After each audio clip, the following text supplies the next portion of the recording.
mereka utus pesawat tempur itu ke sana, dan benar saja pas mereka melihat, jadi kan dilihat gitu kan dari samping, itu semua orang nggak sadarkan diri, semua nggak sadarkan diri, oksigen melambung dari atas, jatuh gitu, tapi nggak ada yang makai pesawatnya, oksigennya itu, terus semua nampak tak sadarkan diri. Tapi di bagian pilotnya juga co-pilot dan pilot itu tidak sadarkan diri.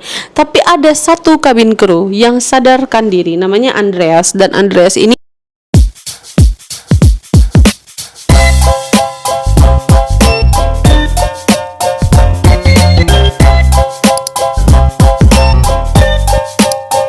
halo adik kakak, sini yuk kumpul. Kakak mau cerita. Kali ini ceritanya benar-benar di luar nalar ya, karena ini dan benar kejadian itu di tahun 2005. Sebuah pesawat yang melintas di atas langit tapi tanpa ada pengemudinya. Nah, bagaimana ceritanya aku udah rangkum beberapa dan aku bakal ceritain sama kalian. Jadi pada tanggal 14 Agustus nih kan, itu ada pesawat. Pesawatnya itu jenisnya Boeing 737. Nah, jadi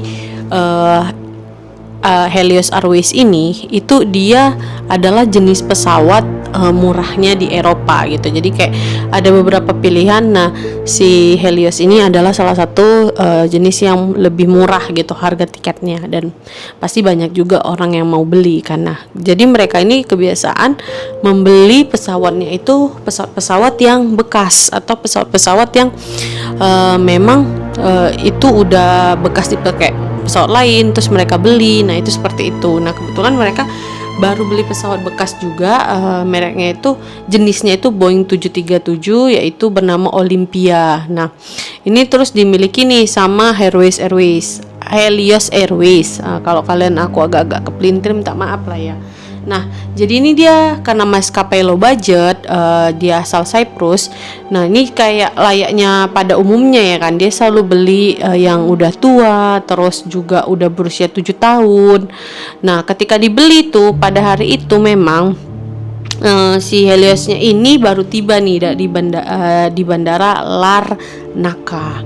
Nah, Larnaca Cyprus dari London. Nah, di mana krunya ini melaporkan ada kejadian aneh nih. Kalau kan baru tiba nih, pas dia melaporin sama orang yang di bandara itu, orang maskapai juga, dibilang tadi aku lihat pintunya itu beku loh, nggak bisa dibuka. Kenapa ya pintunya, kenapa beku ya? Itu satu. Terus dibilang juga di belakang itu, di belakang area pesawat itu ada suara aneh gitu, kayak suara-suara aneh. Aku takut ada masalah nih sama pesawatnya. Dibilang lah sama yang lapor ini adalah kru pesawat itu pas baru mendarat di bandara Larnaca ini.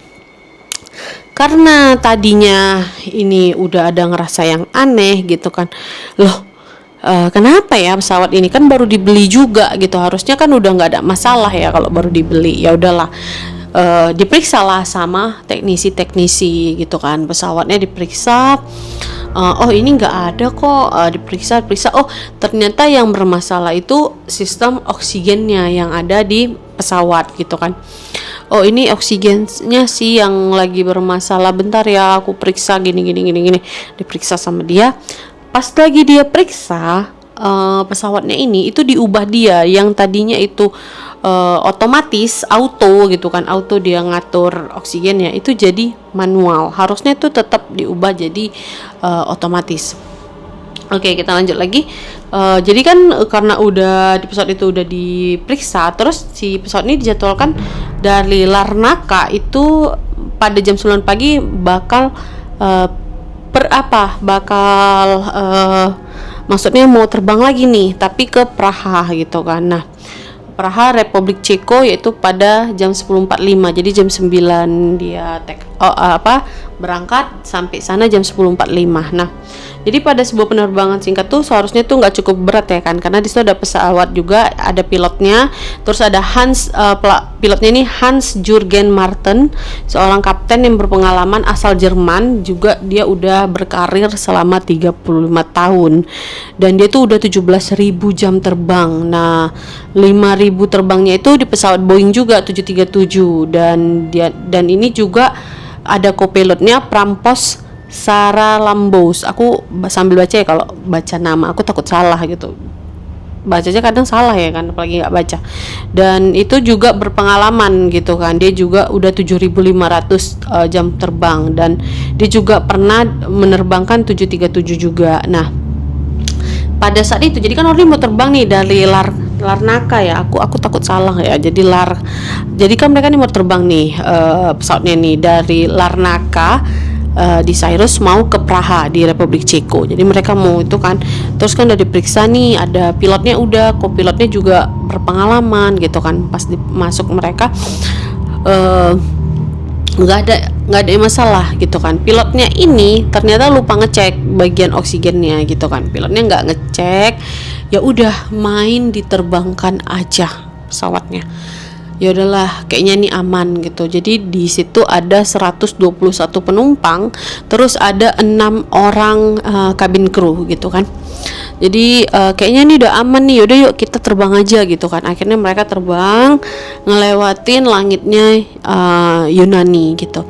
Ternyata timnya Yunani itu kan biasa kalau misalnya kita ngelewatin negara itu kita harus izin atau apa gitu kan, pokoknya sama penjaga towernya itu harus ada itulah konfirmasi gitu kan. Nah, ternyata tim penjaga towernya Yunani ini ngelihat kalau sebenarnya ada pesawat yang melintas gitu kan.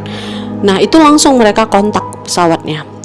Tapi berkali-kali mereka kontak, berkali-kali mereka untuk menanyakan gitu kan sama pilot, itu sama sekali nggak ada jawaban, dan akhirnya mereka tuh udah mulai curiga, kenapa nggak dijawab, sementara tuh pesawat terus jalan. Mereka tuh akhirnya mengutus sebuah pesawat tempur ke daerah untuk melihat pesawatnya itu pesawat apa gitu. Takutnya kan ini udah curiga nih orang Yunani kan, pihak mereka bahkan langsung mengutus pihak militer Yunani, yaitu dengan 2 pesawat tempur F-16. Nah, ini mereka takut nih kalau udah diem-diem gini biasanya tuh pesawat mau dibajak gitu, takut nih pesawatnya dibajak, takut pesawatnya ada apa-apa gitu kan. Mereka tuh udah mulai berpikir seperti itu. Akhirnya dikontak-kontak, ini kok nggak dijawab gitu kan, halo pesawat gitu kan, nggak dijawab juga. Akhirnya tim mereka utus pesawat tempur itu ke sana, dan benar saja pas mereka melihat, jadi kan dilihat gitu kan dari samping, itu semua orang nggak sadarkan diri, oksigen melambung dari atas, jatuh gitu, tapi nggak ada yang makai pesawatnya oksigennya itu, terus semua nampak tak sadarkan diri. Tapi di bagian pilotnya juga, kopilot dan pilot itu tidak sadarkan diri. Tapi ada satu kabin kru yang sadarkan diri, namanya Andreas, dan Andreas ini berusaha sempat melambaikan tangan. Andreas melambaikan tangan ke mereka, dan mereka melihat Andreas berusaha mengemudikan pesawat itu. Andreas ini juga punya license, dia tuh punya lisensi juga mengemudikan pesawat, tapi dia belum pernah mengemudikan pesawat Boeing 737. Akhirnya dia berusaha dan dia melambai-lambaikan kayak minta tolong gitu kan. Namun naasnya, gak berapa lama pesawat itu jatuh menabrak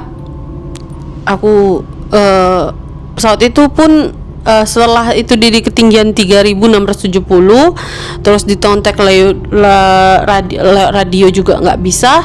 Terakhir pesawat itu jatuh guys, menimpa sebuah di wilayah Yunani ya, dia jatuh di wilayah Yunani, dan ini dia nabrak sebuah bukit, dan itu semua tewas guys, penumpangnya tewas, semuanya tewas, kabin krunya tewas, tidak ada menyisakan satu orang pun. Jadi setelah kejadian itu mereka melakukan investigasi. Pasti yang disalahi adalah satu teknisi. Tapi sebenarnya kita nggak bisa nyalahin teknisi juga ya, karena pilotnya nggak ngecek pas lagi mau take off, dia nggak ngecek. Terus pas dia mau, satu itu, yang kedua juga tim dari maskapai juga nggak mastiin ini pesawat benar-benar dengan baik gitu kan. Jadi ini nggak bisa disalahin satu orang aja ya kan. Nah akhirnya tuh diambil tuh black boxnya ya. Kalau kita biasa ada pesawat jatuh tuh black boxnya diambil dan diperiksa di Paris gitu. Jadi mau diperiksa kenapa ini pesawat bisa jatuh gitu kan. Pasti juga ya dikira ini si Andreas, karena pada saat itu si Andreas sendiri nih yang masih sadar gitu kan di ketinggian 3.700 kaki. Nah pas dicek ternyata Andreas tuh sempat ngirim pesan ke radio towernya Yunani untuk bilang Mayday, Mayday, Mayday. Tolong selamatkan kami, Mayday, Mayday, Mayday. Dan ternyata yang bikin mereka tidak sadarkan diri adalah kadar oksigen itu tadi. Jadi kadar oksigen itu yang diubah menjadi manual itu ternyata terus tidak ada kadar oksigennya gitu kan. Karena kan bukan auto ngeluarin, ini enggak. Jadi oksigennya itu enggak ada di atas. Jadi mereka kayak udah enggak sadarkan diri, enggak ada oksigen gitu kan. Karena itu tadi enggak diubah ke sistem auto. Akhirnya Andreas ini terbebas dari tuduhan kalau dia bersalah. Namun pihak Yunani ini mempermasalahkan dari pihak maskapai, yaitu Cyrus tadi itu, Cyprus ya, aku kurang bisa baca Cyprus, dan mereka itu digugat beberapa kali. Namun karena pihak Yunani udah jengah, akhirnya mereka itu kalau nggak salah disita asetnya gitu. Karena ini juga udah serius ya, karena berani sekali gitu melintasin negara orang, jatuh akhirnya dan meninggalkan awak kabin beserta krunya gitu kan, maupun pilot dan kopilot gitu. Jadi akhirnya mereka mendapatkan sanksi seperti itu. Itu tadi dia guys. Jadi pesawat ini dikemudikan tanpa ada yang ini. Sebenarnya pesawatnya itu bisa karena udah autopilot ya, tapi tidak bisa landing gitu kan. Dan si Andreas ini pun dia nggak pernah mengendarai 737 itu tadi gitu, nggak pernah bawa pesawat itu. Jadi akhirnya nggak bisa landing juga karena dia udah di atas ya kan, cuman untuk landingnya aja nih yang nggak bisa gitu.